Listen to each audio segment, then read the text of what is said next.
அடுத்து என்னன்னு கேட்டா, நம்ம ஹராம்ல வந்து 3 வகையான ஹராம் இருக்கிறோம். ஒன்னு வந்து பிறருடைய பொருளை நம்ம சாப்பிடக்கூடாது. ரெண்டாவது வந்து ஏமாத்தி, அதாவது ஒரு வியாபாரத்திலே குடுக்கல் வாங்கல வந்து என்ன செய்யக்கூடாது, ஒருவரை ஏமாற்றம் செய்து வர்த்தகத்துல ஏமாற்றம் செய்து சாப்பிடுவது தடுக்கப்பட்டிருக்குன்னு பார்த்தோம். வந்து எந்தெந்த கொடுக்கல் வாங்கல்ல வந்து வட்டி அமைந்திருக்கிறதோ அது கூடாது என்று பார்த்துட்டோம். நாலாவது 5 அடிப்படையில் எல்லாமே அடங்கி. நாலாவது என்னன்னு கேட்டா, எது வியாபாரத்திற்கு உரியதாக இல்லையோ அதை வியாபாரமாக ஆக்குதல். ஒரு கொடுத்து வாங்குறது அது வியாபாரத்துக்கு உரியதாக இருக்கணும். வியாபாரத்துக்கு உரியதாக இல்லாத வியாபாரமாக ஆக்கினார்களே ஆனால் அதுல ஏமாற்ற மக்களை ஏமாத்துறது, மோசடி பண்றது, அந்த மாதிரி விஷயங்கள் அடங்கி இருக்கும். பொருளை கொடுத்து ஏமாத்துறது இல்ல, அது ஒரு மெட்டீரியலே இல்ல, இல்லாத ஒன்னை காட்டி விற்கிறாங்க பாருங்க. இது மாதிரியான விஷயங்கள் பூராவுமே மார்க்கத்தில் தடுக்கப்பட்டிருக்கு. அது பாத்தில்னு பேரு. பாத்திலான வகையில சாப்பிடாதீங்க அப்படின்னு அல்லாஹ் குர்ஆன்ல பல இடங்கள்ல சொல்றான். எப்படி சொல்றான்? அம்வாலக்கும் பைனக்கும் பில் பாத்திலி, உங்கள் மத்தியில நீங்கள் பாத்திலான முறையில, வீணான முறையில நீங்க சாப்பிடுங்க அப்படின்னு அல்லாஹ் கட்டளை இடுறான் பாருங்களேன். இந்த வீணானதெல்லாம் எங்க வருது கேட்டா, அது அல்லாஹ்வே குர்ஆன்ல சில இடங்கள்ல விளக்கிடுறான். நபிகள் நாயகம் ஸல்லல்லாஹு அலைஹி வஸல்லம் அவர்களும் அதை சில இடங்கள்ல விளக்குறாங்க. எப்படி அல்லாஹ் சொல்றான்? 9வது அத்தியாயத்துல 34வது வசனத்தில் சொல்கிறான், அய்யுஹல்லதீன ஆமனூ, நம்பிக்கை கொண்டவர்களே, இன்ன கஸீரன் அஹ்பாரி ஒரு ருஹ்பானி, இந்த மத குருமார்கள் இருக்காங்க இல்லையா, குருமார்களும் மதத்துக்கு தொண்டு செய்யக்கூடியவர்கள் அதிகமான பேர் லயகுலூன அம்வாலன் நாஸி பில் பாத்திலி, மக்களுடைய பணத்தை பாத்திலான முறையில் உண்கிறார்கள். அல்லாஹ் சொல்றான், இந்த மத குரு பிசினஸா பண்றாங்க. ஒவ்வொரு மத குரு கடை வச்சுக்கிட்டு வியாபாரம் பண்ணியா சம்பாதிக்கிறாரு. மத குருமார்களுடைய சாப்பாடு என்னன்னு பாத்தீங்கன்னா மதத்தை வச்சு சாப்பிடுறது. மதம் என்பது, மார்க்கம் என்பது சாப்பிடுவதற்கு உள்ளதல்ல. மார்க்கம் என்பது மறுமை வெற்றிக்கு உரியது. மறுமை வெற்றிக்கு ஒன்றை வியாபார பொருள் ஆக்கலாமா? மறுமை வெற்றிக்கு தான் நம்முடைய தொழுகை, நம்முடைய வணக்கம், நம்முடைய ஹஜ்ஜி, நம்முடைய திக்ரு, நம்முடைய தஸ்பீஹ் எல்லாம் மறுமையில் வெற்றி பெறுவதற்கு உரிய ஒன்று. மறுமையில் வெற்றி பெறுவதற்கு உரியது வர்த்தக பொருள் அல்ல. வர்த்தகமான ஒரு பொருளை கொடுத்துட்டு நீங்க ஏதாவது அர்த்தம் இருக்கிறது. ஆனால் இவங்க என்ன செய்யறாங்கன்னு கேட்டா, அந்த குருமார்கள் அதிகமான பேர் வந்து லயகுலூன அம்வாலன் நாஸி, மக்களுடைய பொருளாதாரத்தை சாப்பிடுகிறார்கள், பில் பாத்திலி, பாத்திலான முறையிலே, முறைகேடாக சாப்பிடுகிறார்கள் நல்லா சொல்லிக்க. அப்ப இது எதை முறைகேடு என்று அல்லாஹ் சொல்ற நமக்கு விளங்குதா? அவங்க என்னமோ ஹராம் வியாபாரம் பண்றான்ற அர்த்தத்தில் எல்லாம் சொல்லல. மத குருமார்கள் வியாபாரம் எல்லாம் பண்றது இல்ல, கடை வச்சிருக்கிறாங்க, 1 கிலோவுக்கு 900 கிராம் கொடுப்பாங்க அந்த அர்த்தத்துக்கு அல்லாஹ் சொல்றான். அது யார் செஞ்சாலும் தப்பா போயிடும். இது மத குரு மட்டுமே செய்யற வேலை. இது மத குருமார்களா இருக்கக்கூடியவர்கள் செய்யறாங்க இல்லையா, அவங்க சம்பாதிக்கிறாங்க என்பதில் அடங்கும் என்றால், இந்த மார்க்கத்தை குறிப்பா இஸ்லாம் நமக்கு அல்லாஹ் தந்திருக்கிறான். நம்ம அதுதானே பேச முடியும். இஸ்லாம்ங்கிற இந்த மார்க்கம் நமக்கு வந்து அல்லாஹ்வால் தரப்பட்டிருக்கிறது. இது எதுக்காக தரப்பட்டிருக்கிறது? நம்ம போகணும், அதுக்குரிய வழிமுறைகளை சொல்றதுக்கு தரப்பட்டிருக்கிறது. இதை வந்து வியாபாரம் ஆக்குறதுன்னா பல விதங்களில் வியாபாரமாக்கலாம். எப்படி வியாபாரமாக்குறது? நீங்க வந்து என்கிட்ட ஒரு விஷயத்துக்கு ஃபத்வா கேட்கறீங்க, நீங்க ஒரு சரி பைனான்ஸ் மாதிரி ஒண்ணு நடத்துறீங்க, அது வட்டின்னு தெளிவா தெரியுது. இது என்னப்பா வட்டி கொள்ளடிக்கிறீங்களே எனக்கு தெரியுது. நீங்க என்ன பண்றீங்க, என்கிட்ட வந்து இது முஸ்லீம்கிட்ட கொண்டு போகணும், நீங்க ஒரு ஹலால் ஒரு ஃபத்வா கொடுங்க என்கிட்ட கேட்கறீங்க. அது ஹராம் தெரியுது. அந்த ஹராமான ஒன்றுக்கு என்ன செய்றீங்க, நீங்க என்கிட்ட வந்து இது ஹலால் அப்படின்னு கேட்கறீங்க. இதுக்காக நீ எனக்கு 10,000 ரூபாய் தர்றீங்க. எதுக்கு தர்றீங்க? ஒரு ஹராமான ஒன்றை ஹலால் என்று நான் சொன்னால் அவர் என்ன செஞ்சுவார், மக்களை அந்த ஹராமுல இழுத்து விட்டுருவாரு. அவர் சம்பாதிக்கிறது வட்டி, அது ஹராம். எனக்கு வந்து 10,000 ரூபாய் என்ன, இவர் வந்து ஷரியத் ஃபைனான்ஸ் எவ்வளவு சம்பாதிக்கிறாரோ அது 3வது கேட்டகரி வட்டியில் ஒடியாந்துரும். அவர் எனக்கு தர்றாருல 10,000 5,000 ரூபாய் எதுக்கு தர்றாரு? இந்த மார்க்கத்தை வந்து இல்லாததை இருக்கிற மாதிரி வளர்ச்சி சொல்வது ஒரு ரேட்டு பேசப்படுது. இது மக்களுடைய பொருளாதாரத்தை தப்பான முறையில் நான் சொல்றேன். நீ என்ன மார்க்கத்தில் உள்ள அதை நான் சொல்லணும். அப்ப மார்க்கத்தில் மறைக்கக்கூடிய நேரத்தில் அப்போ என்ன வந்துருது, பொருளை சுரண்டுறாங்க, வீணான முறையில அநியாயமான முறையில் சாப்பிடுறாங்க. இது மத குருமார்கள் செய்யக்கூடிய ஒரு விஷயம். அதாவது இல்லாத ஒன்றை இருக்கிற மாதிரி காட்டுறது. அதே மாதிரி என்ன செய்யறது, ஒரு இந்த காரியத்துக்கு இந்த தண்டனை அப்படின்னு இருக்கும். அப்ப சில காலத்தில் அன்றைக்கு யகூதிகள் மதீனாவுல இருந்தாங்க. யகூதிகள் வேதத்துல என்ன இருக்குன்னு கேட்டா, இந்த குற்றவியல் சட்டம் இருக்கு, நம்ம இஸ்லாத்துல இப்ப இருக்கு, திருந கையை வெட்டணும், விபச்சாரத்துக்கு இந்த தண்டனை, கொலைக்கு கொலை, இப்ப நம்ம கண்ணுக்கு கண்ணு, இந்த மாதிரி ஒரு அரசாங்கத்தினுடைய கிரிமினல் சட்டங்கள் இருக்கா? இந்த கிரிமினல் சட்டங்கள் எல்லாம் அவங்களுக்கும் இருந்தது, யகூதிகளுக்கும் இருந்தது. இன்னும் சொல்ல போனா அல்லாஹ் குர்ஆன்ல என்ன சொல்லி காட்டுறான்னா, அவங்களுக்கு நம்ம கடமையாக்கி இருந்தோம்னு தான் அல்லாஹ் என்ன செஞ்சு காட்டுறான். ذلك كتبنا على بني إسرائيل فيها أن النفس بالنفس والعين بالعين والأذن بالأذن والسن بالسن والقصاص. அல்லாஹ் என்ன சொன்னா, இதன் காரணமாகத்தான் இஸ்ரவேலர்களுக்கு சட்டமாக்கி இருந்தோம்.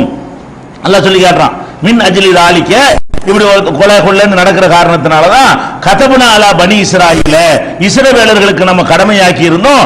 அன்னன் நஃப்ஸ பின் நஃப்ஸ், உயிருக்கு உயிர், உயிருக்கு நீங்க உயிரை கொல்ல கூடாது. ஒரு கவர்மெண்ட் ஒருவன் உயிரை ஒருத்தன் எடுத்துட்டான்னு சொன்னா மரண தண்டனை கொடுக்கணும்.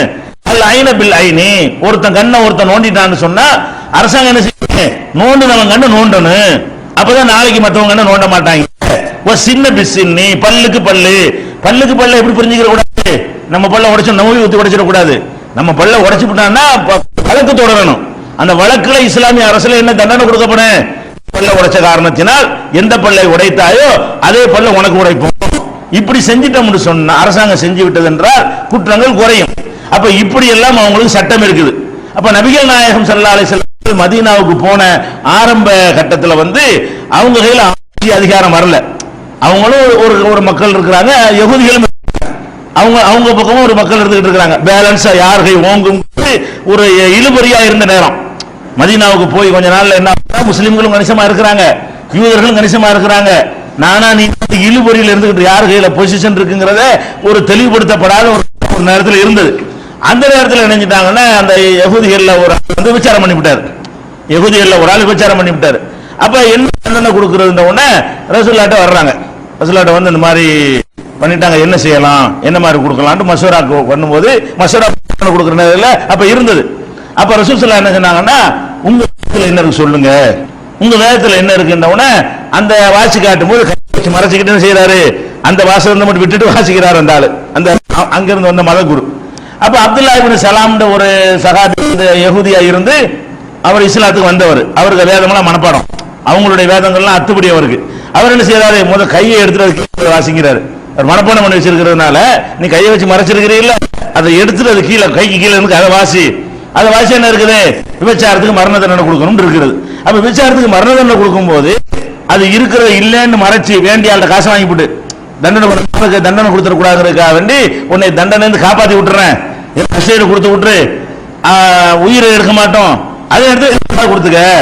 அப்ப இருக்கிறத மறைக்கிறதுக்காக வேண்டி, இல்லாத இருக்குன்றதுக்காக காசு வாங்கினாலும் அது வீணான, அது வியாபார பொருள் கிடையாது, அது மார்க்கத்தை வியாபாரமாக்கலான்னு அர்த்தம். சரியா? அப்ப இருக்கிறது இல்லைன்னு சொன்னாலும் என்ன, ஒன்னு விஷயம் கன்ஃபார்மா இருக்குன்னு தெரியுது, அதை பிடிச்சி இல்லைன்னு சொல்றது இன்னைக்கு நடந்து கொண்டிருக்கு. இன்னைக்கு மத குருமார்கள் என்ன பண்றாங்கன்னு கேட்டா, ஒரு வசதியான ஆட்களா இருந்தாங்கன்னு சொன்னா அவங்களுக்கு விருப்பத்துக்கு தகுந்த மாதிரி குடும்ப பிரச்சனையில ஃபத்வா கொடுக்குறாங்க. குடும்ப பிரச்சனையில கணவன் மனைவிக்கு பிரச்சனை வருதுன்னு வைங்களேன், ரெண்டு பேருக்கும் திருமணத்தை ரத்து செய்யறது இருக்குது. ஆனா அதுக்கெல்லாம் சில ஃபார்மாலிட்டிஸ் இருக்கு, எடுத்தோன்னு செஞ்சிட முடியாது. அதுக்குன்னு ஃபார்மாலிட்டி, விசாரணை, அதுக்கு சில சாட்சிகள், பல விஷயங்கள்லாம் இருக்கிறது. எதிர்த்தரப்பு கருத்தை கேட்கறதெல்லாம் இருக்கிறது. நீ வசதி உள்ள ஒரு ஆளா இருந்தீங்கன்னா, எனக்கு விவாகரத்து வேணும்னு ஒரு பெண் கம்ப்ளைண்ட் கொடுத்து கூட ஒரு கவர் சேர்ந்து கொடுத்து கவர்னு உள்ள ஒரு விஷயத்தை வச்சு கொடுத்துட்டாங்கன்னு சொன்னா, இந்த திருமணத்தை நான் ரத்து செய்யறேன் உடனே அந்த நிமிஷமே எந்த புருஷன் அந்த பொம்பளை கம்ப்ளைண்ட் கொடுக்குறாங்களோ அந்த புருஷனை கூப்பிட விடணும். என்னப்பா அந்த கம்ப்ளைண்ட் என்னப்பா விஷயம், விசாரிக்கணும், ரெண்டு தரப்பு கருத்தையும் கேட்கணும், அதுக்கு மிஞ்சில கொடுக்கணும். இன்னைக்கு நீங்க என்ன செய்யலாம்னு கேட்டா, காசு கொடுத்தீங்கன்னு சொன்னா அதுக்கு தகுந்தவாறு பத்தா கொடுப்பாங்க. காசு கொடுக்கலன்னா அதெல்லாம் இங்க செய்ய முடியாது, அதுக்கெல்லாம் இடம் இல்ல, நிறைய ஃபார்மாலிட்டிஸ் எல்லாம் இருக்குது, மனு கொடுத்துட்டு போங்க. இப்படி இன்னைக்கு வரைக்கும் என்ன இருக்குது, குடும்ப விஷயங்கள் அது மாதிரி செய்யறாங்க. கட்டாயப்படுத்தி கல்யாணம் பண்றது கூடும்பாங்க, அது கூடாதுன்னு மார்க்கத்தில் இருக்குது.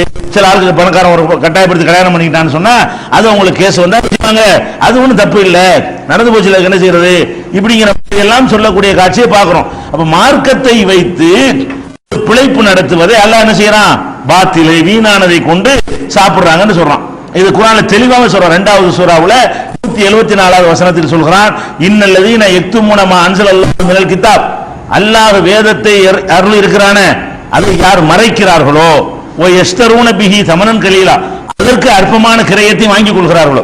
மார்க்கத்தை மறைச்சி என்ன ஃபத்வாவோ அதை சொல்லணும், என்ன இருக்குதோ அதை உடைச்சு நெஞ்சிருன்னு யாரு பாதிக்கப்பட்டாலும் சரி, அது என்ன விலை வந்தாலும் சரி, மார்க்கத்தில் இருக்கிறத அதை கொண்டு உடைச்சு பண்ணும். அப்படி சொல்லாம மார்க்கத்தை நம்ம மறைத்து விட்டு சமனன் கலீலா, அதுக்காக வேண்டிய அற்பமான கிரயத்தை யார் வாங்கிக் கொள்கிறார்களோ உலாயிக்க மா யகுலுன ஃபீ புத்தூனிஹிம் இல்லன்னார், அவங்க வயிற்றுக்குள்ள சாப்பிடுற சாப்பாடு இருக்க நரக நெருப்பைத்தான் அவர்கள் சாப்பிடுகிறார்கள். அவன் நினைக்கிறான் இதுக்காக வாங்கி சாப்பிடுறது காசு நினைச்சிட்டு இருக்கிறான், நம்ம சோத்தை திங்கிறோம்னு நினைச்சிட்டு இருக்கிறான். அவன் சாப்பிட்ட சோறு கிடையாது, அவன் நரக நெருப்பை திங்கிறான். மா யகுலுன ஃபீ புத்தூனிஹிம் இல்லன்னார், நாரை நரகத்தை நரக நெருப்பைத்தான் அவன் சாப்பிடுகிறான். வலாயு கல்லிமுஹுமுல்லாஹு யௌமல் கியாமா, இவர்களோடு யாரோட அல்லாஹ் வந்து மக்களுக்கு தந்த அந்த கருத்தை மக்கள்கிட்ட வைக்காம யார் மறைச்சி அந்த மறைப்பதன் மூலமாக தொழில் செய்து கொண்டிருக்கிறார்களோ அவர்கள் அல்லாஹ் கியாமத் நாளில் பேச மாட்டான். வலாயு ஸக்கீஹிம், அவர்களை பரிசுத்தப்படுத்த மாட்டான். வலஹும் அஸாபுன் அதீம், அவங்களுக்கு பயங்கரமான கடுமையான வேதனை இருக்கிறது என்று அல்லாஹ் சொல்லி காட்டுகிறான். இப்போ நீங்க நல்லா பாருங்க, வைத்த வலின்னு போனீங்கன்னு சொன்னா என்ன செய்யணும்? வைத்த வலின்னா இந்த துவா ஓதுப்பான்னு சொன்னா அதுக்கு அது ஒரு அர்த்தம் இருக்கு, மார்க்கத்தில் இருக்கு. இன்னொன்னு துவா ஓது, இந்த மாதிரி அல்லாஹ்ட்ட பிரார்த்தனை செய்யி, அல்ல இந்த மாதிரி மருத்துவம் செஞ்சுக்க. உனக்கு வைத்த வலி இருந்தா செய்யி, டாக்டர் போய் பாருப்பா, உனக்கு எந்த மாதிரி டாக்டர் பிடிக்கும் அந்த மாதிரி வைத்தியத்தை போய் பண்ணுன்னு சொன்னா அதை நம்ம சொல்றதுக்கு மார்க்கத்தில் அனுமதி இருக்கு. வைத்தியம் பண்ணலாம். அல்லது நோய்களுக்கு ரசூலுல்லாஹ் சில துவாக்களை கற்று தந்திருக்கிறாங்க, அதை கமர்ஷியலா இல்லாம என்ன செய்யலாம்? இந்த துவா ஓதுங்க, அல்லாஹ் குணமாக்குவான், அல்லாஹ்ட்ட பிரார்த்தனை செய்யுங்க, இதை சொல்லணும். இவங்க என்ன பண்றாங்க? உடம்பு சரியில்லைன்னு போன உடனே நம்மள்ட்ட வான்னு சொல்லி ஒரு நூலை எடுத்து என்ன செய்யறாங்க? நூல் கட்டுறாங்க. நூலில் என்னத்தை கட்டையலும்? கட்டக்கூடிய பொருள் கட்டையலும், ஓதுறதையுமா கட்டையலும்? நூலில் வந்து ஏதாவது கட்டுறதா இருந்தா இன்னொருத்தனே அது மெட்டீரியலா இருந்தா தான் கட்ட முடியும். இதை ஊதி ஊதி என்னத்தை கட்டுறது? அல்ஹம்து சூரா ஓதி இப்படி கட்டணும், அதுக்குள்ள அல்ஹம்து சூரா உட்கார்ந்துருச்சான். யாசின் ஓதி ஒரு முடிச்சு போட்டா உள்ளுக்குள்ள என்ன உட்கார்ந்துருச்சு? யாசின் 7 முடிச்சு 11 முடிச்சுன்னு போடுறீங்களப்பா, இது என்னங்கிற? இது அல்லாஹ்வுடைய மார்க்கத்தை நீங்க மறைக்கல. அல்லாஹ்வுடைய மார்க்கத்தில் இப்படிலாம் இல்லை, இப்படி செய்யக்கூடாது, இது ஒரு வியாபாரமா, இது ஒரு பிசினஸ் ஆகுது, இப்படி நம்ம சம்பாதிக்கலாமா? அப்ப ஹராமான பொருளை சாப்பிடாதீங்க என்று சொல்லித்தர கடமைப்பட்டிருக்கக்கூடிய மார்க்க அறிஞர்கள், மற்றவங்க ஹராமா சாப்பிட்டா கூட நீங்க ஹராமுல போயிடாதீங்கப்பா, துவா ஏத்துக்கிறப்படாது, பயங்கரமான குற்றம், அப்படி எல்லாம் போதனை செய்ய கடமைப்பட்டவர்கள் இந்த 4வது கிரவுண்ட்ல வந்து விழுந்துடுறாங்க. முதல் 3 விஷயத்தையும் அவ்வளவு அழகா என்ன செய்வாங்க? அதை செய்யக்கூடாது இதை செய்யக்கூடாதுன்னு பேசுவாங்க. 5வதாக நம்ம சொல்ல போறோம் அந்த விஷயத்தையும் கூட அவங்க பேசுவாங்க. ஆனா 4வதா இப்ப எடுத்திருக்க இந்த அளவுகோல் இதுல அவங்க விழுந்துடுறாங்க. அவங்க எல்லாருமே ஹராமா செய்யறாங்க. அதே மாதிரி என்ன செய்யறாங்க? ஒரு தட்டுல எழுதி கொடுத்து இதை கரைச்சி குடிங்கிறாங்க. இது தட்டுல எழுதுறதுல என்ன? அது நம்ம என்ன மெட்டீரியல், அது அதுல என்ன இருக்குது, அதுக்குள்ள இந்த மாதிரி சக்தி இருக்குன்னு அல்லாஹ் ஒரு சொல்லி இருக்கிறாங்களா? குர்ஆனை கொடுத்தது சிந்திக்கிறதுக்கு அல்லாஹ் தந்திருக்கானே தவிர கரைச்சி குடிக்க தந்திருக்கான். அப்ப குர்ஆனை அல்லாஹ் தந்திருக்கிறதுக்கு சிந்திச்சு பார்ப்பதற்கு நமக்கு தந்திருக்காங்க போது இவங்க என்ன செய்யறாங்க? ஒரு தட்டுல எழுதி கொடுத்து 11,000 ரூபாய் கொடு, 101 ரூபாய் கொடு. அந்த காலத்துல 11,000 ரூபாய், இவன் 101 ரூபாய் கொடுன்னு சொல்லி என்ன செய்யறாங்க? இந்த பிளேட்டை வாங்கிட்டு போய் என்ன செய்யறான்? கரைச்சு குடிக்கிறான். இல்ல கரைச்சு குடிச்சோம்னு சொன்னா இந்த தண்ணியையும் வேற ஏதாவது அசிங்கமானத்தை எழுதி கண்ணா பின்னாடி எழுதி அதை கரைச்சி தண்ணி டெஸ்ட்ல விட்டா வித்தியாசம் தெரியுமா? ரெண்டையும் லேபுக்கு அனுப்புனா ஒரு ரிசல்ட்டும் தெரியாது, ஒண்ணுமே இருக்காது. அது இங்க்ல எதுவுமே கிடையாது. இவன் என்ன செய்யறான்? இங்கு குடியாதுல இருக்க என்னமோ இருக்குது, இல்லாத ஒண்ணு இருக்குன்னு சொல்லி தானே விற்கிறான். அதுல ஒண்ணுமே கிடையாது, அதுல எழுத்து தெரியுது, அது வரைக்கும் வைக்கலாம், வாசிக்கலாம், அதுக்கு உதவும். எப்ப தண்ணி ஊற்றி அழிச்சு போட்டியோ அதுக்கு பிறகு என்ன இல்லதுல? அது இங்கு தண்ணி தான். அது தண்ணி ஊற்றி கரைச்சிட்டோம்னு சொன்னா அதுல எந்த விதமான சக்தியோ பவரோ அதுல வராது, அது இருக்க முடியாது அப்படிங்கறத விளங்கிட்டு என்ன செய்யறாங்க? அது மாதிரி செய்யறாங்களா இல்லையா? இது மார்க்கத்தை மறைக்கிறது தானே. இது மார்க்கம் தடுத்திருக்கா இல்லை இந்த மாதிரி ஏமாற்றக்கூடாதுன்னு? அப்ப இதன் மூலமாக அவங்க வைத்து அந்த பொருள் என்னது? இதுக்காக நீ வாங்கின 101 ரூபாய் இருக்க, இது ஹலாலா? என்னத்தை கொடுத்து நீ வாங்கின? ஒன்னும் கொடுக்கவே இல்லை, மக்களை ஏமாத்திருக்க. மார்க்கத்தை மறைத்து நரக நெருப்பை சாப்பிடக்கூடிய ஒரு வேலை என்ன செய்யறாங்க? கொஞ்சம் கூட இறைச்சம் இல்லாத வகையில அது மாதிரி செய்யறாங்க. நூல் முடிகிறது, தட்டை எழுதுறது, அது மாதிரி தாயத்துன்னு சொல்லி ஒரு பேப்பர் அடிச்சு செய்யறது, அதை எடுத்து இடுப்புல கட்டிக்க, தோல்ல கட்டிக்க, வைத்த வலிக்கும் கட்டிக்க, பணக்காரனோட கட்டிக்க, புள்ள இல்லை இது கட்டிக்க, இடுப்புல கட்டினா ஆம்பளை புள்ள வரும், இந்த பக்கம் பொம்பளை புள்ள வரும், தொடையில கட்டிக்கன்னு நினைத்தையோ வாய்க்கு வந்தாலும் என்ன செய்யறாங்க? என்னது சிலது அரபில இருந்தா எழுதியும் கொடுக்குறான். சில பேர் என்ன செய்யறான்? நிறைய பெரிய பிஸியா இருந்தான்னு வைங்களேன், அவன் லாட்டரி சீட்டு பஸ் டிக்கெட் உள்ள வச்சு தாயத்துக்கு போட்டு விடுறான். சில பேர் எழுதி சம்பாதிக்கிறான். எழுதி சம்பாதிச்சாலும் பிராடுதான். எழுதி அல்ஹம்துலில்லாஹ் ரப்பில் ஆலமீன் எழுதி உள்ள வச்சா கூட அதுக்கு உள்ள சக்தி கிடையாது. முதல் விளங்கிக்கிறோங்க, குர்ஆனுக்கு கண்டிப்பா ஒரு பவர் இருக்குது. நம்ம அதெல்லாம் மறுக்கல. கேட்டா குர்ஆனுக்கு சக்தி இல்லையான்னு கேட்பாங்க. குர்ஆனுக்கு கண்டிப்பா என்ன இருக்குது? அதுல சிந்திச்சு கருத்தை வழங்குற மாதிரியே குர்ஆன்ல ஒரு ஷிஃபாவும் இருக்குன்னு அல்லாஹ் குர்ஆன்ல சொல்ற, மறுக்க இயலாது. ஒரு நஸ்ஸிலு மினல் குர்ஆனி மா ஹுவ ஷிஃபாஉன், குர்ஆன்ல ஷிஃபா உள்ளதை நம்ம இறக்கி இருக்கிறோம். ஷிஃபான்னா நோய் நிவாரணம், நோய் நிவாரணம் உள்ளதையும் நம்ம குர்ஆன்ல நினைஞ்சிருக்கிறோம், இறக்கி வச்சிருக்கிறோம். அல்லாஹ் சொல்றான். கண்டிப்பா குர்ஆன்ல நோய் நிவாரணம் இருக்கிறது. குர்ஆன்ல நோய் நிவாரணம் இருக்கிறது என்பதையும், குர்ஆன் ஒரு இபாதத்தா இருக்கிறது என்பதையும் நம்ம எப்படி புரிந்து கொள்ள வேண்டும் என்றால், அந்த எழுத்துக்கு நோய் நிவாரணம் புரிந்து கொள்ளக்கூடாது. எதுக்கு நோய் நிவாரணம்? ஓதுவதற்கு தான். அந்த வாயிலிருந்து அல்லாஹ்வுடைய வார்த்தையை உச்சரிக்கணும் இல்லையா, அதுக்குத்தான் அந்த ஒரு பவர் இருக்கே தவிர எதுக்கு இல்ல. எழுதி கரைக்கிறதுக்குலாம் அது அந்த மாதிரி பவர் எல்லாம் கிடையாது. அப்படின்னா பெரிய பெரிய புக் ஸ்டால்ல நீ ஒரு பேப்பர் வச்சிட்டு இருப்ப, புக் ஸ்டால்ல லட்சம் குர்ஆன் வச்சிருப்பானே, லட்சம் குர்ஆன் விற்பனைக்கு வச்சிருப்பானே, காஜி கம்பெனிக்கெல்லாம் போனா அப்ப அவனுக்கு பயங்கரமான பரக்கத்து இருக்குமா? அப்ப பேப்பர்ல அடிச்சு வச்சுக்கிறதுனாலும் அது பாதுகாப்பது, குர்ஆனை பாதுகாக்கிறது கண்டுபிடிச்ச ஒரு வழி. எப்ப குர்ஆன்ல நன்மை கிடைக்கும்? உதாரணமா வச்சுக்கிறீங்களேன், உங்க வீட்டுல 20 குர்ஆன் இருக்குங்க, என் வீட்டுல குர்ஆனே இல்ல, வழங்குதா? நான் என்ன செய்யறேன்? அல்ஹம்துலில்லாஹி ரப்பில் ஆலமீன் மட்டும் சொல்றேன். நீங்க 20 குர்ஆன் வச்சுக்கிறாரு, ஒண்ணுமே சொல்லல. இப்ப யாருக்கு நன்மை கிடைக்கும்? நன்மை அல்லாஹ் எதுக்கு தருவான்? அல்ஹம்துலில்லாஹி ரப்பில் ஆலமீன் நான் சொன்னனே எனக்கு நன்மை கிடைக்கும். நீங்க 20 குர்ஆனை வச்சிருக்கீங்களா, அதுக்கு நன்மை கிடைக்காது. 20 குர்ஆன் எங்க வீட்டுல இருக்குது அப்படின்னா பணக்காரன் ஒரு 1000 குர்ஆனை வீட்டுல வாங்கி வச்சு பெரிய பயங்கர நன்மை அடிச்சிட்டு போயிடுவாங்க. அப்ப எப்ப இபாதத் ஆகுது? குர்ஆன் என்பது எப்ப இபாதத்தாக ஆகும் என்றால் ஓதுனால் தான் இபாதத் ஆகும். எழுத்து இபாதத் ஆகவே ஆகாது. எப்பதான் இபாதத் ஆகும்? அல்லாஹ்வுடைய வார்த்தையை நம்ம உச்சரிக்கிறோம் இல்லையா, அதுக்கு தான் நன்மை கிடைக்கும். ரசூலுல்லாஹ் சொன்னாங்க, அலிஃப் லாம் மீம் என்று நீங்கள் சொன்னால் 30 நன்மை கிடைக்கும். லா கூல் அலிஃப் லாம் மீம் ஹர்ஃபுன், அலிஃப் லாம் மீம் சேர்த்து ஒரு எழுத்து நினைச்சுக்கிறாதீங்க. அலிஃபுன் ஹர்ஃபுன் வ லாமுன் ஹர்ஃபுன் வ மீமுன் ஹர்ஃபுன். அலிஃப் ஒரு எழுத்து, லாம் ஒரு எழுத்து, மீம் ஒரு எழுத்து என்று உங்களுக்கு நன்மை தரும்னாங்களே, அதுக்கு என்ன அர்த்தம்? அதை ஓதணும். இன்னும் சொல்ல போனா குர்ஆன் இறங்குனது எப்படி இறங்குனுச்சு? ஜிப்ரீல் வந்து டெய்லி ஒரு பேப்பரா கொடுத்துட்டு போனாரு. ரசூலுல்லாஹ்ட்ட வந்து இந்தாங்க இன்னைக்கு இதை வச்சுக்கிறீங்க, நாளைக்கு இதை வச்சுக்கிறீங்கன்னு பேப்பரா கொடுத்தாங்க. அல்ல தோல்ல எழுதி கொண்டாந்து கொடுத்தாங்களா, எலும்புல எழுதி கொண்டாந்து கொடுத்தாங்களா? ஜிப்ரீல் ஓதத்தான் செஞ்சார். அல்லாஹ்ட்ட இருந்து வந்தது எப்படிதான் வந்துச்சு? அந்த ஓசை தான் அல்லாஹ்ட்ட இருந்து வந்ததே தவிர எழுத்து அல்லாஹ்ட்ட இருந்து வரல. எழுத்து நம்ம என்ன செஞ்சோம்? நம்மளா இந்த மாதிரி பாதுகாத்துக்கிறோமே, எழுத்து எத்தனை விஷயம் நம்ம மாறி போயிடும். ரசூலுல்லாஹ் காலத்தில் எழுத்து இப்ப இருக்குது, ரசூலுல்லாஹ் காலத்தில் எழுத்துக்கு புள்ளியே கிடையாது, புள்ளி இல்லாத எழுத்தா இருந்தது. இப்ப பேக்கி புள்ளி ஒரு புள்ளி, தேக்கி 2 புள்ளி, சேக்கி 3 புள்ளி எல்லாம் போடுறீங்களா? இப்படியா இருந்துச்சு ரசூலுல்லாஹ் காலத்துல? ரசூலுல்லாஹ் காலத்து எழுத்துல என்ன கிடையாது? எழுத்துக்கு புள்ளி கிடையாது. எழுத்துக்கு சேர் ஜபர் போடுறீங்களா? அதெல்லாம் ரசூலுல்லாஹ் காலத்துல கிடையாது. ஆவும் அப்படித்தான் இருக்கு, ஈ அப்படித்தான் இருக்கு, இவும் அப்படித்தான் இருக்கு, வித்தியாசம் இருக்காது. பாவா பியா பூவா இபுவா தெரியாது, எப்படி வேணாலும் வாசிக்கலாம். அந்த மொழி தெரிஞ்சவங்க வாசிக்கிடுவாங்க. அப்ப இதெல்லாம் பின்னாடி தான் எழுத்துல மாற்றம் வந்துச்சு. ரசூலுல்லாஹ் காலத்தில் எழுதப்பட்ட குர்ஆனுக்கு இப்ப நம்ம வச்சுக்கிற குர்ஆனுக்கு எந்த சம்பந்தமும் கிடையாது. ஆனால் அந்த உச்சரிப்புக்கு சம்பந்தம் இருக்கு. ரசூலுல்லாஹ் அல்ஹம்துலில்லாஹி ரப்பில் ஆலமீன் வாசிப்பாங்க, அந்த எழுத்தை வச்சுக்கிட்டு நீங்க இந்த எழுத்தை வச்சுக்கிட்டு நீங்க எப்படி வாசிப்பீங்க? அல்ஹம்துலில்லாஹி ரப்பில் ஆலமீன் வாசிப்பீங்க. எது மாறல? எழுத்து மாறிடுச்சு, டிசைன் மாறிடுச்சு, எல்லா சேர் ஜபர் மாறி போச்சு, பல மாற்றங்கள் குர்ஆன்ல ஏற்பட்டு போச்சு. எல்லாமே இந்த கண்ணுக்கு தெரியுற அந்த காட்சியில் மாற்றம் ஏற்பட்டது தவிர வார்த்தையில் மாற்றம் வந்துச்சா? இல்ல. அவங்க எப்படி குல் ஹுவல்லாஹு அஹதுன்னு ஓதுவாங்களோ நீங்களும் குல் ஹுவல்லாஹு அஹதுன்னு இதை ஓதுவீங்க. அவங்க ஓதுற பேப்பர் வேறையா இருக்கு, நீங்க ஒரு பேப்பர் வேறையா இருக்கும். அவங்க குல் ஹுவல்லாஹு அஹதுன்னு எழுதி வச்சிருக்காங்களே, அதை எடுத்து உங்களுக்கு வாசிக்க இயலாது.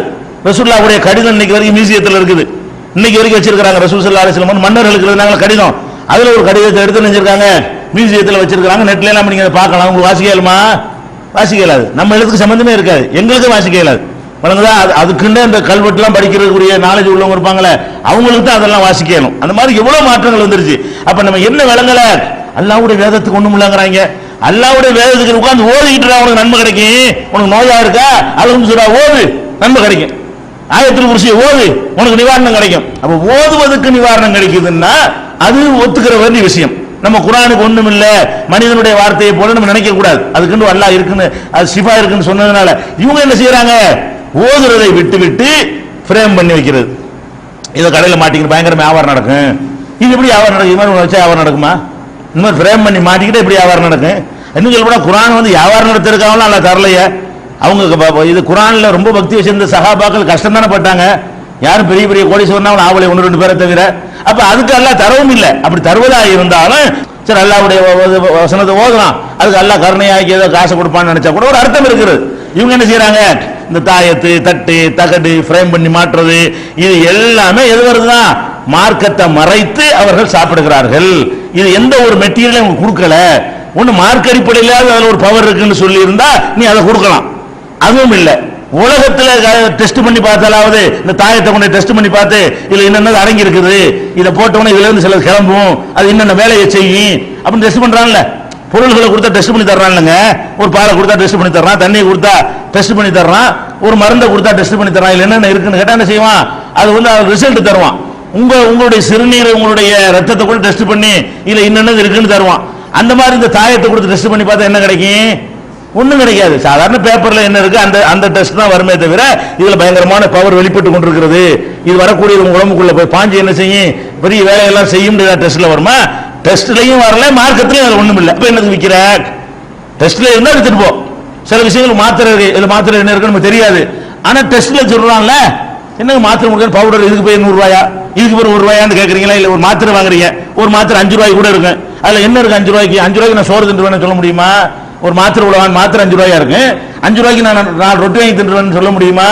இதுல விஷயம் இருக்குது. இது மாத்திரை சின்ன சைஸா இருந்தாலும் இதை கொண்டு லேபிள டெஸ்ட் பண்ணோம்னா இன்னொன்னு அடங்கி இருக்குன்னு சொல்லுவான். ஓ இவ்வளவு விஷயம் இருக்கா, அதுக்கு கொடுக்கலாம் 5 ரூபா கொடுக்கலாம், இதுக்கு 10 ரூபா கொடுக்கலாம், 100 ரூபாய்க்கு மாத்திரை இருக்கா இல்லையா, அதுக்குரிய வேலை அதுல செய்யுதுன்னு வந்து ஒரு நிரூபணம் ஆகணும். அல்லது மார்க்கமாக சொல்லணும், அதுல என்ன மாதிரி இருக்குதுன்னு மார்க்கம் சொல்லட்டும், அல்லது வந்து அறிவியல் பூர்வமாக பிராக்டிகலா நடைமுறையில் என்ன மாதிரி இருக்குன்னு நிரூபிக்கிட்டு அதை வித்து காசாக்கணும். அது வார்த்தை இருக்குன்னு சொல்லலாம். ஒண்ணும் இல்லாத போய் நீ எப்படி பண்ண காசாக போற? இதான் அந்த வசனம் 2:174 வந்து இது மாதிரி செய்யக்கூடிய அனைவருக்கும் என்னவா இருக்கிறது, பதிலடியாக இருக்கிறது. ஏதாவது காணா போச்சுங்கிறீங்க பொருள், என்ன பண்றாரு, மை போட்டு பாக்குறேங்கிறாரு.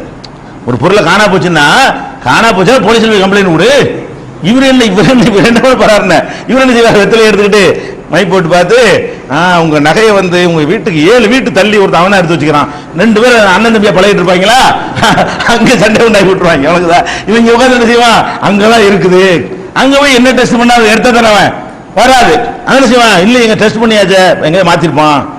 இப்படியே சொல்லி என்ன செய்யறாங்க, உங்க ஆடு அங்கதான் நிக்குது, பிள்ளைய காணாம இப்ப கன்னியாகுமரி பஸ் ஸ்டாண்ட்ல நிக்கின்றுவாங்க. நீங்க போறதுக்குள்ள கிடைக்காதா, திருப்பி வந்து கேட்டீங்க, நான் சொல்லும் போது அங்க இருந்துச்சு, நீ போறதுக்குள்ள எஸ்கேப் ஆகி போயிருக்கு, இப்படியும் பண்ணுவோம். இதெல்லாம் என்னது, இது ஒண்ணுமே நீ செய்யல, நீ மையும் கிடையாது, மை போட்டு பார்க்கவும் இயலாது, அதுல எந்த விதமான உண்மையும் கிடையாது. அப்ப நீ மை போட்டால் தெரியும் என்றால் ஒண்ணு மார்க்கத்துல மை போட்டு தெரியும் சொல்லி இருக்குன்னு ஆதாரம் காட்டு. இந்த மாதிரி ஒரு மை இருக்கிறது, அந்த மையை நீங்க தடவினால் எங்க உள்ளதை வேண்டாலும் பார்க்கலாம், மாய கண்ணாடி மாதிரி தெரியும். குரான்ல இருந்தா சொல்லு, ஹதீஸ்ல இருந்தா சொல்லு, நீ ஏமாத்துறன்னு ஒத்துக்கிடுவோம். குரான்ல ஹதீஸ்ல உள்ளதை சொன்ன ஏமாத்துறதா, உள்ள சொன்ன ஏமாத்துறது கிடையாது. அல்ஹம்து சூரால சிவா இருக்குன்னு நான் சொல்றேன், டெஸ்ட்ல வராது, மார்க்கத்துல சொல்லிருக்கல, டெஸ்ட் பண்ணி பார்த்தா என்ன செய்யாது, அது ஒண்ணும் தெரியாது. ஆனா மார்க்கத்துல அதுல ஒரு பவர் இருக்குன்னு சொல்லி இருக்குது. அது மாதிரி இந்த மைக்கு எப்படி ஏதாவது சொல்லி இருக்குதா? அப்படி இல்லை என்று சொன்னால் அப்ப டெஸ்ட்ல நிரூபிச்சு காட்டு, உண்டாவத்திலே கொண்டா மைய தடவுவோம், இது தெரிகிறது நிரூபிச்சு காட்டுப்ப. நாங்க பண்ணக்கூடிய எல்லா டெஸ்ட் என்ன செய்யணும், அங்க உள்ளெல்லாம் காட்டியா இல்லையா? இப்ப என்ன செய்யணும், இப்ப எனக்கு இந்த கையில வச்சுக்கிறது என்னன்னு காட்டுங்க, மைக்குள்ள காட்டு. அங்க உள்ளதான் கன்னியாகுமரி பஸ் ஸ்டாண்ட் சொல்றியா இல்லையா? அமெரிக்காவில் என்ன இருக்குன்னு சொல்லுவாங்க உட்காந்துக்கிட்டு, அமெரிக்காவை சொல்ற இருக்கணும்டா, இப்ப இதுக்குள்ள என்னடா வச்சுக்கிறேன், இது சொன்னான்னு மாட்டிக்கிறவானே, பிரிச்சு காட்டிடுவோமே, பொய்யா போயிருமே. என்ன செய்வான், உங்க அணுக்கு எங்க அணுக்கு தெரியுமா, எதை சொல்லுவான், எதை எடுத்தாலும் ரொம்ப லாங்ல உள்ளத நம்ம போய் சோதித்து பார்க்கறதுக்கு நமக்கு அவகாசம் இருக்காத, அந்த மாதிரி விஷயங்களை எல்லாம் சொல்லி ஏமாத்துறானா இல்லையா? அப்ப இது போய் இந்த மாதிரி செய்யறது என்னது, இதுவும் ஏமாத்துற, மார்க்கத்தை மறைச்சு விற்கிறது, மை போட்டு பார்க்கிறது, பில்லி வைக்கிறேன், சூனியம் வைக்கிறேன், எல்லாம் அடங்குது. இந்த ஹராமான 4வது ஹராம் என்னது, மதத்தை வச்சுக்கிட்டு பிழைப்பு மக்களை ஏமாத்துறதுங்க. ஒருத்தர் நல்ல அண்ணன் தம்பியா இருப்பான், 2 பேரும் பிரிச்சு விடுறதுக்கு என்ன செய்யறது, வர்றது புருஷன் முன்னாடிக்குள்ள சண்டை உண்டாக்குறது. அது மாதிரி என்ன செய்யறது, 2 பொண்டாட்டிக்காரனா இருந்தா ஒரு பொண்டாட்டி இன்னொரு பொண்டாட்டிக்கு புருஷனை வெறுக்க வைக்கிறதுக்காக வேண்டி பண்றது, வசியம் பண்ண வைக்கிறது. சொல்லு கேட்க மாட்டேங்கிறான், பொண்டாட்டி சொல்ல கேட்க மாட்டேங்கிறான், என்ன செய்யறது, வசியம் வச்சு அம்மாட்ட இருந்து பிரிக்கிறது. இப்படி எல்லாம் ஒரு கலை கிடையாது மார்க்கத்துல, இப்படி எல்லாம் இருக்குன்னு சொல்லி நம்ப வச்சு அதை கொண்டு வா, இதை கொண்டு வான்னு சொல்லி அதை மருந்து வச்சிருவோம், அந்த லேயத்தை கூட புருஷனுக்கு, அப்படியே அவன் பின்னாடி எப்படி நின்று சுத்திட்டு வருவாரு, அவர் அம்மா எல்லாம் நினைக்க மாட்டாரு, இப்படி எல்லாம் சொல்லி ஏமாத்துறாங்க. என்ன வசியம் இப்படி மார்க்கத்தில் இருக்குதா? அந்த வசிய மருந்தை கொண்டா டெஸ்ட் பண்ணி பாப்போமா? ஒன்னு மார்க்கத்தில் இருந்து ஆதாரத்தை காட்டு, அல்ல வேற மாதிரி மெடிக்கல் ரீதியால இருக்குன்னு சொன்னா அறிவியல் பூர்வம் நிரூபிச்சு காட்டு. அந்த மருந்துக்குள்ள இப்படி மனசை மாத்தக்கூடிய ஒரு விஷயம் அதுல அடங்கித்தான் இருக்குது, டெஸ்ட்ல தெரிகிறது அப்படின்னு சொல்லி சொன்னான்னு சொன்னா அதை வித்துட்டு போ. அப்படி ஒரு மாத்திரை தான் அது ஒண்ணுமே இல்லை. எனக்கு சர்க்கரை ஊட்டி வச்சு என்ன செய்யறான், இந்த உருண்டை சாப்பிடுங்க, அப்படியே இதான், வேற ஒண்ணும் கிடையாது, ஒரு ஒண்ணுமே இருக்காது. அதுல அது என்ன பொருளை போட்டு கடைஞ்சானோ அந்த பொருள் தான் அதுல இருக்குமே தவிர அதுல வேற ஒண்ணு அடிஷனலா என்ன இருக்காது, இவன் சொல்லக்கூடிய மேட்ரு ஒண்ணுமே இருக்காது. அப்ப வசியம் பண்ற இந்த மாதிரி சொல்றலாம் என்னது, இதெல்லாம் மார்க்கத்தை மறைச்சி திண்டு நரக நெருப்ப சாப்பிடக்கூடிய இது ஒரு தொழிலே கிடையாது, இது ஒரு வியாபாரமே கிடையாது. பயங்கரமான அல்லாஹ் வந்து பேசவே மாட்டாங்களோட. சில பேர்ல வந்து தண்டனை கொடுக்கிற ஒரு பக்கமுங்க, தண்டனை கொடுக்கிறோட மூஞ்சி கூட கொடுத்து பாக்காட்டி எவ்வளவுதான் இருக்கும், 2 அடி அடிச்சுட்டு போங்களேங்க, பேச மாட்டேங்குன்னு கேட்பமா இல்லையா? ரெண்டு தட்டி போங்க, திட்டிட்டு போங்க, ஏங்க மூஞ்சி தூக்கி வச்சுக்கிறேன்னு கேட்பான் இல்லையா? அல்ல அந்த மாதிரி என்ன செய்யறான், இந்த ஆட்களை வலாயு கல்லிமுகமுல்லா, இவங்களோட பேசவே மாட்டான், வலாயு சக்கீஹும், இவங்களை தூய்மைப்படுத்த மாட்டான். சில தப்புகளை செஞ்ச போன போயிட்டு விடுவான்ல, அதெல்லாம் இங்க செய்ய மாட்டான். அப்படி சொல்லக்கூடிய ஒரு விஷயமா இருக்குது. இது அதுல அடங்கிறது. அதே மாதிரி ஜோசியம் பார்க்கறது, ஜோசியம் பார்த்து இல்லாத ஒண்ணு நாளைக்கு நடக்கிறத சொல்லுவேன், எனக்கு எப்ப கல்யாணம் நடக்கும், அதுக்கு கரெக்டாக சொல்லிடுவேன், உனக்கு 23 வயசுல கண்டிப்பா என்ன செய்யும், உனக்கு கல்யாணம் நடக்கும். கைரகையை பார்த்துட்டு உனக்கு என்ன செய்யுது, கண்டிப்பா 7 புள்ள ஆம்பளை புள்ள 2 புள்ள பொம்பளை புள்ள ரேகை சொல்லுதுன்றாங்க. இது எப்படி அதுக்கு சொல்லணும், இந்த ரேகை எப்படி அதை சொல்லும்னு கேட்கிறேன். ரேகை சொல்லாது. அப்ப ரேகையில வச்சுட்டு என்ன செய்யறது, உனக்கு புள்ள பெறுன்னு சொல்றது, அது இந்த புள்ள பெறுன்னு சொல்றது, உனக்கு இத்தனை வயசுல கல்யாணம் ஆகும்னு சொல்றது, எதிர்காலத்தில் உனக்கு இது நடக்கும்னு சொல்றது. நீ இப்படிதாங்க ஒரு 3 வருஷத்துக்கு தான் கண்ட தண்ணியில உனக்கு கண்டம் இருக்குங்க, அதை கடந்துட்டேன்னு வைங்க, நீங்க தாங்க ராஜா தமிழ்நாட்டுக்கு அப்படிமா. அப்ப அது 3 வருஷம் கழிச்சு யார் போய் பார்க்க போறான், அவனை எங்க போய் தேடிட்டு இருக்கிறது, 3 வருஷம் கழிச்சு பிச்சைக்காரனா தான் இருப்போம், அவனை போய் தேடிட்டு இருக்க முடியாது. அப்ப இந்த மாதிரியான விஷயங்கள்லாம் என்ன செய்வானுவ, இல்ல ஜோசியத்தை சொல்லி சாப்பிடுறது. இது ஒண்ணு உண்டா உண்மையிலேயே? ஜோசியம் ஒண்ணு மார்க்கத்துல சொல்லி இருந்தா காட்டுங்க. மார்க்கத்தில் சொல்லல என்று சொன்னா ஒரு மனிதன் இப்படி எல்லாம் அறிந்து கொள்ள இயலும்ங்கிறத அறிவியல் பூர்வமா நிரூபிச்சு காட்டுங்க. முதுகு பின்னாடி நிக்கிறாள் இப்படி இருந்தா கண்டுபிடிக்கிறது, அதுக்கு ஒரு கலை இருக்குது அப்படின்னு ஆதாரப்பூர்வம் நிரூபிச்சு காட்டுங்க. முடியாதுல. ஒரு மனிதன் கண்ணுக்கு முன்னாடி உள்ளதான் பார்ப்பானே தவிர கண்ணுக்கு முன்னாடி இருக்கிறதுலயே இப்ப கரண்ட் போச்சுன்னா உங்களை பார்க்க முடியாது.